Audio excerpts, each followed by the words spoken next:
Hoy vamos a comenzar con la unidad temática número 12, que corresponde al ciclo biológico del carbono y que se encuentra ubicada en la parte aplicada de la materia que corresponde a microbiología de suelos. En esta transparencia se puede ver un ciclo general del carbono y de lo que puede ocurrir en los ecosistemas agropecuarios. El carbono que proviene de restos vegetales y animales va a formar parte de la materia orgánica del suelo. Estos restos carbonados y la materia orgánica del suelo pueden degradarse por actividad respiratoria y liberar dióxido de carbono por parte de los microorganismos, que luego por fotosíntesis puede ser fijado o bien por los vegetales o por aquellos microorganismos fotótrofos y también por aquellos que realizan quimiosíntesis, que son los microorganismos quimioautótrofos. Uno de los conceptos a tener en cuenta en los flujos de carbono que ocurren en los sistemas agropecuarios es esto que vemos aquí. La materia orgánica fresca que llega al suelo, es decir, los restos de animales, vegetales y de microorganismos, puede ser mineralizada por los microorganismos del suelo, liberando minerales como nitratos, sulfatos, dióxido de carbono, etc. Pero también estos restos vegetales frescos son mineralizados y resintetizados, algunos de ellos, para formar ácidos húmicos, fúlvicos y otros ácidos que van a ir a formar parte del humus del suelo. Las tasas a las cuales se mineralizan los compuestos carbonados a partir del humus son menores que las tasas de mineralización de la materia orgánica fresca. Sin embargo, como puede observarse aquí, la cantidad de humus que hay en el suelo es mucho mayor que la cantidad de materia fresca que proviene de los restos de cosecha de los cultivos. Por lo tanto, los aportes a partir del humus es mayor o es en mayor cantidad que lo de la materia orgánica fresca. Los residuos frescos que se encuentran en mayor cantidad en sistemas agropecuarios son los que provienen de los residuos de cosecha, y la mineralización de estos restos depende fundamentalmente de varios factores, tales como en qué estadio fenológico se encuentra la planta, qué parte de la planta estamos hablando, si de hojas o de tallos, etc., ya que estos factores afectan directamente la composición química y por lo tanto la degradación por parte de los microorganismos. Más allá de lo anteriormente mencionado, lo que vemos en esta diapositiva es la composición química promedio de un tejido vegetal, y acá podemos observar que la celulosa y hemicelulosa son los compuestos químicos que están en mayor proporción. Lignina, proteínas y ácidos nucleicos, también hay lípidos y cenizas que aparecen pero en porcentajes menores. Si los restos vegetales corresponden a los primeros estadios fenológicos, la composición química del mismo tiene mayor proporción de carbohidratos solubles y menos del tipo estructural, por lo tanto la mineralización será más rápida. Y tampoco es lo mismo que quede en el suelo el tallo de un maíz o los restos de las hojas. El otro factor importante a tener en cuenta en la degradación de los restos carbonados es la disponibilidad del nitrógeno que tenga el resto, ya que esto limitará el crecimiento de los microorganismos, pero esta parte la veremos en el tema de inmovilización del nitrógeno en el ciclo del nitrógeno. ¿Qué compuestos carbonados podemos encontrar en los restos vegetales? En general vamos a encontrar del tipo estructural y de los de tipo de reserva, y cada uno de ellos tiene distinta complejidad en cuanto a la facilidad de degradación por parte de los microorganismos. Comencemos con el compuesto químico de almidón, y en esta fotografía se muestra cómo se depositan en las células vegetales el almidón en forma de gránulos de almidón. Esto lo vieron en biología. El almidón está compuesto por amilosa y amilopectina. Aquí se muestran los menómeros de glucosa unidos por enlaces glucosídicos alfa 1,4 y cada 6 monómeros se ramifica con un enlace alfa 1,6. ¿Y quiénes son los microorganismos responsables de la degradación del almidón? Antes de comenzar con esto, lo que hay que aclarar o dar el concepto es lo que es un grupo funcional. Un grupo funcional es aquel grupo de microorganismos que puede o no estar vinculado taxonómicamente, pero que llevan adelante la misma función o la misma actividad. En este caso, el grupo funcional amilolítico es muy diverso e incluye bacterias, hongos y actinomicetes. En general, la mayoría de los microorganismos tienen la enzima amilasa que se encarga de degradar el almidón. Las enzimas que intervienen, como dijimos recién, son de tipo extracelulares y podemos nombrar alfa y beta amilasas, alfa-amilo 1,6 glucosidasas. Las alfa-amilasas son endoenzimas, rompen en el interior de la cadena y se encargan de romper los enlaces glucosídicos alfa 1,4, y en las amilosas liberan maltosas y glucosas, y en las amilospectinas liberan dextrinas de alto peso molecular. La beta-amilasa es una exoenzima, es decir, que corta desde los extremos de las cadenas y rompe los enlaces glucosídicos alfa 1,4. La alfa-amiloglucosidasa rompe los enlaces alfa 1,6 donde están las ramificaciones de la amilopectina. Otro de los compuestos que hablamos anteriormente y que son del tipo estructural es la celulosa. También es un compuesto carbonado formado por monómeros de glucosa, pero la unión de estos monómeros es diferente, por lo tanto su degradación por parte de los microorganismos es distinta. Se encuentra en las paredes celulares y a medida que la célula crece y madura, hay más depósitos de celulosa y hemicelulosas. La celulosa se organiza en fibras y en microfibrillas y llegan a formar parte del 35 al 50% del peso seco de la biomasa vegetal.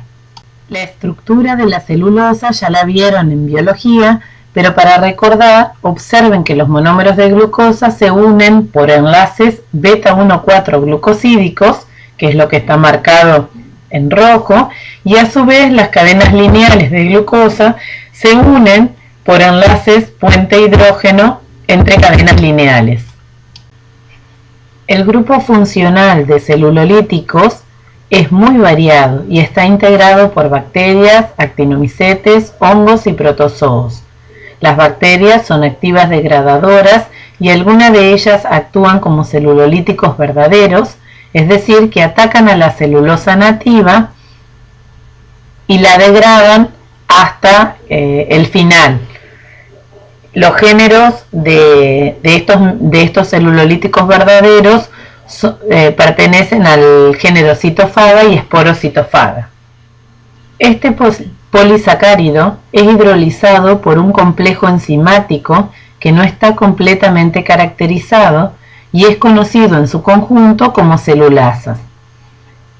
En la degradación de la celulosa, el primer paso, que es el que está marcado aquí con rojo, tiene que ver con la intervención del complejo enzimático 1. Este complejo enzimático está pobremente caracterizado y solamente lo tienen los llamados celulolíticos verdaderos que mencionamos anteriormente.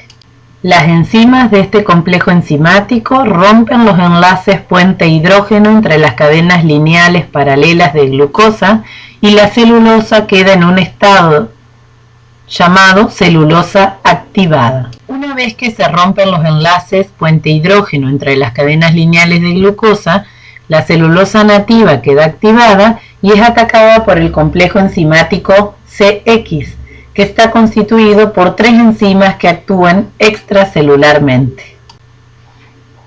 Al ser enzimas extracelulares, estas actúan fuera de la célula y pueden ser endoenzimas, es decir, aquellas que actúan en las regiones internas de la molécula, cortando y dando fragmentos más cortos, o bien pueden actuar como exoenzimas, es decir, aquellas que actúan cortando desde los extremos de la molécula. A partir de esto se liberan celobiosas, celotriosas y polisacáridos de cadenas más cortas. A partir de los compuestos anteriores, celobiosas, celotriosas y celotetralosas, la beta-glucosidasa libera los monómeros de glucosa que puede ser degradada bajo condiciones ecológicas de aerobiosis y anaerobiosis. La última etapa de la degradación de la celulosa la cataliza la beta-glucosidasa, que cataliza la hidrólisis de la celobiosa, celotriosa y otros oligosacáridos de bajo peso molecular hasta glucosa. De acuerdo a las condiciones ecológicas de oxigenación del medio, la glucosa puede tener dos vías de degradación. En condiciones aeróbicas, los microorganismos siguen el metabolismo respiratorio y la glucosa se degrada a dióxido de carbono, agua, material celular y ácidos urónicos ditrisacáridos. Estos últimos van a ir a parar al pool de humus del que hablábamos al principio de la clase. En condiciones anaeróbicas, son los procesos fermentativos los que predominan y los productos que pueden resultar son los que se observan: dióxido de carbono, hidrógeno, material celular, etanol y ácidos de cadena corta. ¿Y quiénes pueden degradar totalmente la celulosa y tienen todos los complejos enzimáticos que estuvimos viendo? Y en general aparecen dos géneros importantes de bacterias, que son el género de citofaga y esporocitofaga, que lo habíamos nombrado anteriormente. Además del almidón y de la celulosa, como estábamos hablando, aparecen otros polímeros carbonados como mananos, silanos y glucanos, que son llamados generalmente con el nombre de hemicelulosas y que se encuentran asociados a la celulosa de las paredes de las células vegetales, como estamos viendo en este gráfico. Recuerden que a medida que las células crecen se depositan compuestos químicos como celulosas, pectinas, ligninas. ¿Cómo es la composición química de las hemicelulosas? En general son un conjunto heterogéneo de compuestos llamados heteropolisacáridos, formados por una cadena principal de monómeros de pentosas, hexosas u ácidos urónicos, que pueden tener más o menos ramificaciones en la molécula con unidades diferentes a la cadena principal. Las hemicelulosas presentan estructuras enlazadas por diferentes tipos de enlaces acetálicos o glucosídicos del tipo alfa y beta. El grupo funcional que ataca la hemicelulosa es muy diverso, al igual que los celulolíticos, y son hongos, bacterias, actinomycetas. Las enzimas que intervienen son muchas y aparecen silanasas, arabanasas, glucosidasas, mananasas, etc. En esta transparencia lo que vamos a ver es un ejemplo ilustrativo que trata de mostrar qué ocurre cuando los restos vegetales son incorporados al suelo. Y aquí se puede ver que la fracción de hemicelulosa desaparece inicialmente a alta velocidad, es decir, acá vemos que el 43,5% de la hemicelulosa se degradó al cabo de 4 días. Pero a medida que pasa el tiempo, el proceso se hace más lento. Esto puede explicarse debido a que los compuestos que constituyen la hemicelulosa no son todos igualmente lábiles y desaparecen primero aquellos más fáciles de degradar y van quedando los más difíciles de atacar. La celulosa, en cambio, al principio se degrada lentamente. Aquí se observa que al cabo de los 4 días solamente el 2,3% se pudo degradar.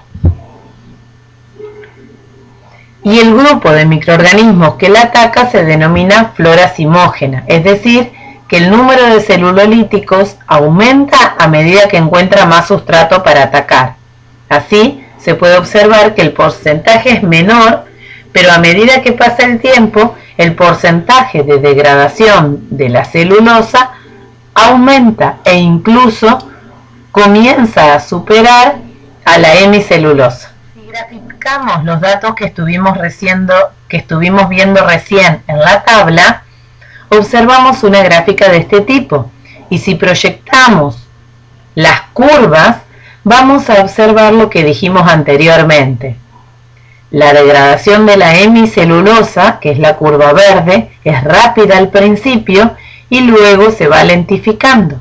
Y la de celulosa, que es la curva roja, es lenta al principio para luego superar a la hemicelulosa en la cantidad degradada. Otro de los compuestos carbonados característicos de los restos vegetales es la lignina. Y es uno de los compuestos que se degrada más lentamente y constituye del 20 al 30% en los tejidos leñosos. Aquí se observa cómo se encuentra asociada a la celulosa y a la hemicelulosa en las paredes de las células vegetales.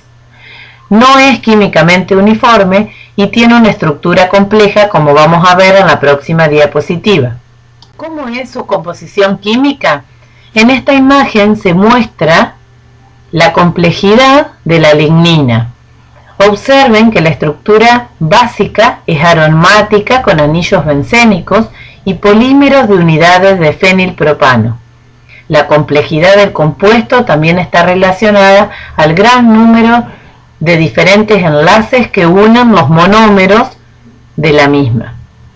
Entre los microorganismos que degradan la lignina, solo los hongos tienen la capacidad de degradarla completamente y son los que pudren las maderas. Así aparecen las podredumbres pardas, blancas y blandas con distintos grados de degradación. A modo de ejemplo podemos mencionar algunas enzimas que son de tipo extracelulares, que actúan y que provocan las podredumbres blancas y que son las más activas degradadoras de lignina.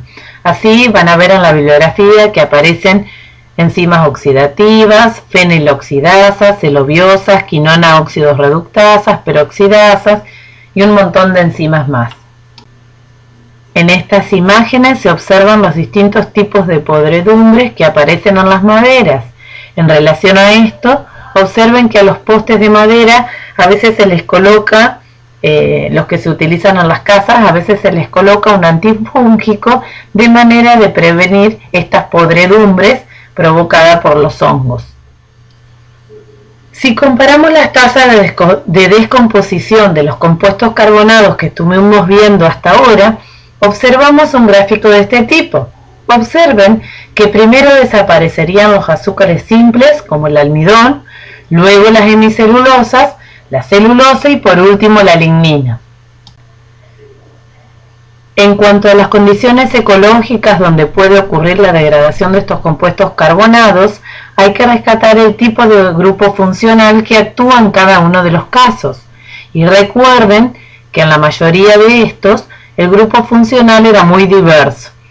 Así, pero en general podemos mencionar que las temperaturas óptimas de degradación son las mesófilas, la humedad óptima está entre los 60 a 70% de la capacidad de campo de un suelo para que haya una combinación óptima de agua y oxigenación, donde el proceso respiratorio será el que predomine, aunque se puede dar también en ambientes anaeróbicos y cercanos también al punto de marchitez permanente.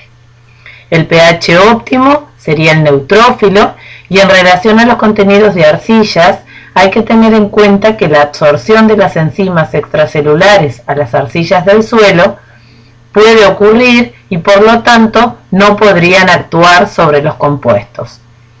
Otro de los factores importantes a tener en cuenta en la degradación es la relación carbono-nitrógeno del resto vegetal, ya que la disponibilidad de nitrógeno que tenga la planta favorecerá o no la degradación de los compuestos orgánicos. Este tema lo trataremos en el ciclo del nitrógeno, específicamente en la inmovilización de nitrógeno. Aquí se muestra la bibliografía que pueden utilizar para leer todo lo referido al ciclo del carbono.